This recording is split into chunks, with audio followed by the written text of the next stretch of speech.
Hello students, I welcome you all for today's session. Well students, if you remember, in the last session we did an interesting chapter, what Cathy did, and I hope you understood the chapter and you found it interesting. So today we are starting with a new unit, that is unit 6, section A, and this charge of light brigade. Okay, it's very interesting poem, and the poem is written by Lord Alfred Tennyson, and the poem basically, students, it's about a war that happened, and how it was handled by the army. Okay, and there is a story in this poem, so listen very carefully and I hope you enjoy it. So I would like all of you to open up your page number 110, and I hope you all are with me. Now first, to explain you the title of the poem, it says The Charge of Light Brigade. Now here brigade refers to army. Okay, light here, that means that they did not have much guns or weapons with them, so that is called a light brigade. Okay, now match the names of these three military fighting units to their descriptions. So the answer is given. I have done it for you. You can do the same, copy it down as word meanings in your copies. So infantry means fight on foot. Okay, artillery means a fight using big guns and often that are often moved on wheels. So those are called basically cannons. तोपे जिसे हम कहते हैं तोप. Okay, so वो artillery में आ जाता है. Cavalry, that means fight on horses. Okay, now yes, so this poem is this is the basic summary of the poem. So introduction. This poem is about Battle of Balaclava that took place on 25th October 1854 during a Crimean War, okay, between Britain and Russia. So these are important information, student, which I have underlined. Battle of Balaclava. Yes, of course you need to remember the date as well. That is 25th October 1854.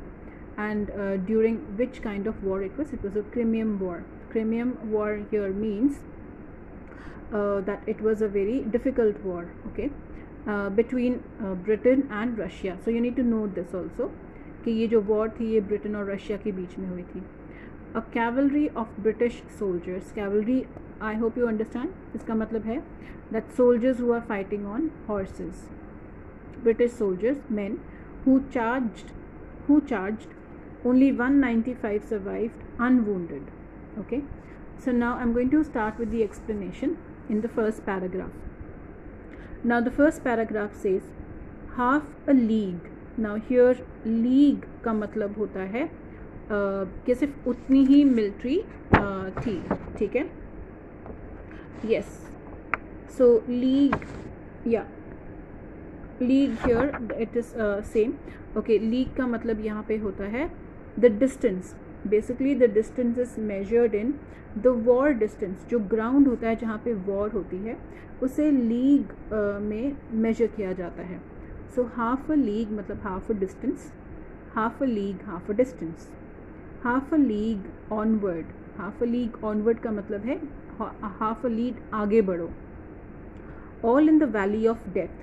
तो all in the valley of death का मतलब है जहाँ पे war चल रही है. Okay, rode the 600. कितने लोग थे? 600 आर्मी ऑफिसर्स थे, सोल्जर्स थे. forward the light brigade. now light brigade, yes, it means men with guns on horses, but light इसलिए कहा जा रहा है क्योंकि वो कम लोग थे, उनके पास guns कम थी. charge for the guns, he said, into the valley. charge for the guns मतलब अपनी guns के साथ अटैक करो. he said मतलब the head of the army. into the valley of death rode the 600. so जैसे ही उनको order मिला soldiers को कि आप आगे बढ़ो, half a league distance cover करो, आगे बढ़ो आगे बढ़ो, तो सोल्जर्स ने बिना कुछ सोचे समझे, बिना कुछ आगे कमांड लिए, मतलब बिना कुछ आगे पूछे, क्वेश्चन किए, उन्होंने आगे बढ़ना शुरू कर दिया. So there were 600 soldiers. Now second paragraph. forward the light brigade, was there a man dismayed. तो उस मतलब वो जो सोल्जर्स हैं उन्होंने आगे बढ़ना शुरू कर दिया, सभी सोल्जर्स ने, लाइट ब्रिगेड ने, और उनमें से कोई भी ऐसा आदमी नहीं था जो कंसर्न था, मतलब जो क्वेश्चन करना चाहता था. Was there a man, कोई ऐसा इंसान था जो कंसर्न था. Not though. Though is a short form of though, okay, but yes, you cannot use it. It is used in a poem. It is not the standard abbreviation. Okay, the soldier knew. So not though the soldier knew. So yes, मतलब ऐसा नहीं है कि कोई concern नहीं था उनके बारे में, या फिर सोल्जर्स को नहीं पता था. क्या नहीं पता था? Someone had blundered, मतलब किसी ने एक गलती कर दी थी यहाँ पे. क्या गलती थी? There's not to make reply. गलती ये थी कि जो उनके हेड थे उन्होंने उनको बोल दिया कि आगे बढ़ो और हमने आगे बढ़ना है और लड़ के आना है, हमने जंग लड़नी है. बट नॉट रियलाइजिंग कि वो एक लाइट ब्रिगेड थी और जो ऑपोजिट साइड पे रशिया कंट्री थी उनके पास ज़्यादा हथियार थे, ज़्यादा आर्म्स एंड एम्यूनिशन थे. तो ये जानने के बावजूद भी उनके हेड ने उनको कमांड दिया और उन्होंने कुछ नहीं सोचा. Theirs not to make a reply, उन्होंने इस चीज़ का कोई जवाब नहीं दिया. There is not to reason why, ना ही ब्रिटिश सोल्जर्स ने पूछने की कोशिश की, मतलब ना ही कुछ रीज़न पूछा. Theirs but to do and die, उन्होंने एक ही कमांड फॉलो किया कि यस, हमने कमांड फॉलो करना है, हमने करके दिखाना है, चाहे हम जिए या मरे. कहाँ पे गए थे? Into the valley of death, road the 600. So students, you can see these two lines, into the valley of death, road 600, it is again being repeated. So we can say this is the repetition poetic device, as you can clearly see. We have a rhyme also, like reply why, okay, death 100. So these are rhyming words. Now let us proceed further with the third paragraph. Third paragraph में कहा cannon to the right. अब जब वो उस death की valley में पहुंच गए तब उनको क्या सीन देखने को मिला? What they had to face. Cannon to the right of them, cannon का मतलब होता है तोप, okay. Cannon to the left of them, cannon in front of them. So उनके चारों तरफ वो घिर गए कैनन से. वॉलीड एंड 100, थंडर्ड. वॉलीड का मतलब है कैनन की जो फायरिंग हो रही थी वो बहुत तेज़ हो रही थी, उन पे अटैक हो रहा था. एंड थंडर्ड का मतलब अटैक हो रहा था. Storm again means attack. At with shot and shell, तो अटैक किस तरह से हो रहा था? शॉट हो रहा था, मतलब गन गोलियों से भी शॉट हो रहा था, मतलब गन की गोलियां भी चल रही थी. शेल का मतलब है कैनन की जो गोल बॉल्स होती हैं, बॉम्ब, तो उनको शेल कहा जाता है. Boldly they road and well, उसके बावजूद, ऐसी सिचुएशन के बावजूद भी जो ब्रिटिश आर्मी है, सोल्जर्स हैं, वो फिर भी बहुत ब्रेवली आगे बढ़ते रहे और आगे चलते रहे. Now we moving on to the next page, that is page 101, carrying the same paragraph. वो किस तरफ को बढ़े? Into the jaws of death, into the mouth of hell. Into the jaws of death means वो death की तरफ बढ़ते जा रहे थे. Into the mouth of hell, yes, वो हेल की तरफ बढ़ते जा रहे थे, ठीक है. रोड द 600, तो वो परवाह नहीं कर रहे थे, आगे बढ़ते ही जा रहे थे. Coming to the fourth paragraph.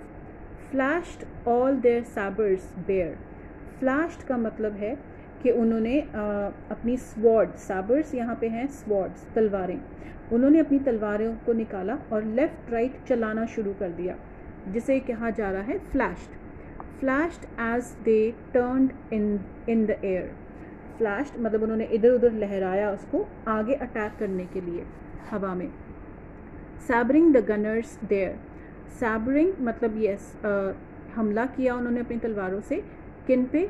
Gunners. Gunners मतलब जो सोल्जर्स, ऑपोजिशन कंट्री के जो सोल्जर्स थे रशिया के, उन सोल्जर्स को या सो दे वर होल्डिंग गन्स, तो इनको गनर्स कहा जा रहा है. तो उन पे उन्होंने अपनी तलवारों से अटैक किया. Charging an army while. So उन्होंने चार्ज किया उनकी आर्मी पे। All the world wondered, while all the world wondered मतलब कि सारी दुनिया ये सोच में पड़ गई। Plunged in the battery smoke, plunged का मतलब है जंप, कि कैसे ब्रिटिश आर्मी ने सोल्जर्स ने जंप किया।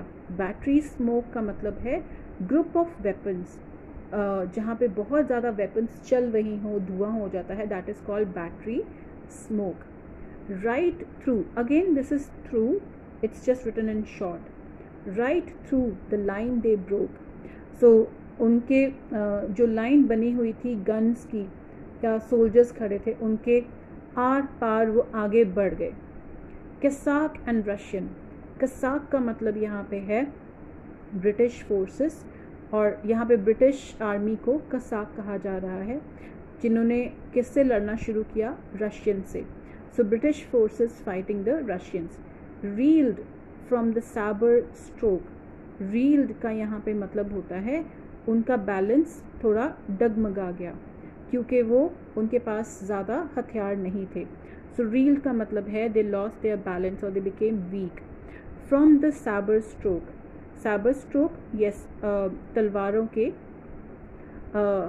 स्ट्रोक से, तलवारों के वार से।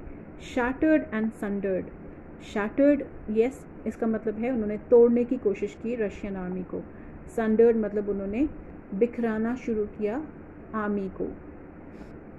Then they rode back but not the 600, so उन्होंने पूरी कोशिश डट के मुकाबला किया रशियंस का, और जब उन्होंने पूरा अपना मुकाबला कर लिया था और फिर वो वापस आना शुरू हो गए। अब इस बार जब वो वापस लौट रहे थे, दे वर नॉट 600, कम थे। Going to the 5th paragraph, cannon to the right of them, cannon to the left of them, cannon behind them, volleyed and thundered. So I have explained this is the same situation getting repeated. Stormed at with shot and shell. So shell I told you bomb, shot का मतलब होता है gun attack, gun की bullet से। So violent attack हो रहा था उनके ऊपर। Thundered यहाँ पे that means loud sound of the cannons or the bombs. While horse and hero fell, तो जब ये तो वहाँ पे जो ब्रिटिश सोल्जर्स हैं, सिर्फ वो तो गिर ही रहे थे, जो मर रहे थे, बट उनके घोड़े भी गिर रहे थे। That they had fought so well, but उसके बावजूद भी उन्होंने पूरी कोशिश की, अच्छे से लड़े। Came through the jaws of death, उन्होंने उस डेथ के जॉज मतलब डेथ की जकड़ को पार करने की कोशिश की। Back from the mouth of hello, फिर भी उसके बावजूद वो लौट आए थे माउथ ऑफ हेल से, डेथ के जॉ से, डेथ की जकड़ से। All that was left of them, जितने बच गए थे सोल्जर्स अटैक करने के बाद, सो जितने बच गए थे वो वापस आ गए। लेफ्ट ऑफ 600, 600 में से जितने रह गए वो वापस आने शुरू हो गए। Coming to the last paragraph students, when can their glory fade, मतलब ऐसा कोई वक्त नहीं है कि जो उन्होंने पूरी करेज वाला काम दिखाया तो वो कभी फेड नहीं हो सकती। ग्लोरी का मतलब है उनका ऑनर, उनका कॉन्फिडेंस, वो कभी भी फेड मतलब वो फीका नहीं पड़ सकता। O the wild charge they made, कि O the wild charge they make इसका मतलब है ओह उन्होंने पूरी अपनी कोशिश से, पूरी करेज से, हिम्मत से, हौसले से उन्होंने अटैक किया था रशियन आर्मी पे। ऑल द वर्ल्ड वंडर्ड, और पूरी दुनिया हैरान रह गई थी। तो अब यहाँ पे इन लास्ट लाइंस में जो राइटर है, जो पोएट है लॉर्ड एल्फ्रेड टेनिसन, वो हमें क्या बता रहे हैं, हमें एक मैसेज दे रहे हैं लास्ट 3 लाइंस में। Honour the charge they made, मतलब कि रिस्पेक्ट करो कि उन्होंने इतनी हिम्मत और बहादुरी दिखाई। ऑनर द लाइट ब्रिगेड, मतलब हमें ऑनर करना चाहिए उस लाइट ब्रिगेड को, जबकि उनके पास हथियार कम थे, वो कम लोग थे, उसके बावजूद उन्होंने अपनी हिम्मत नहीं हारी। नोबल 600, नोबल का मतलब होता है, this is a kind of a word which is use to honour the people, जिन्होंने हिम्मत और हौसला दिखाया होता है। So they are called as noble 600। So वो जो 600 सोल्जर्स थे वो नोबल बन के, जो 600 थे वो नोबल बने और कुछ उनमें से लौट आए। So students, I hope you've understood the poem. It is a very interesting poem. It is a poem based on a true war situation. Okay, so I hope you have understood it. In case अगर आपको फिर भी कोई doubt है, so yes, you know the method. You can write on the email ID that you have with you, that is classvii.vips.ldh@gmail.com. I will also mention that email ID on the PDF file. So if you have doubt with any line or any particular sentence or paragraph that you have not understood, so yes, certainly you can send your doubt to the email ID, to your class email ID. Now there is no back exercise in this poem, but yes, word meanings हैं, वो word meanings आप definitely अपनी copies पे लिखोगे. Question answers आपको send किए जाएंगे, वो questions के answer भी आप अपनी copy पे note down करोगे. Okay students, so that is the end of the session. So all of you, we will meet in the next session. Till then, all of you stay safe and be healthy, and please complete your copies timely. Okay students, thank you.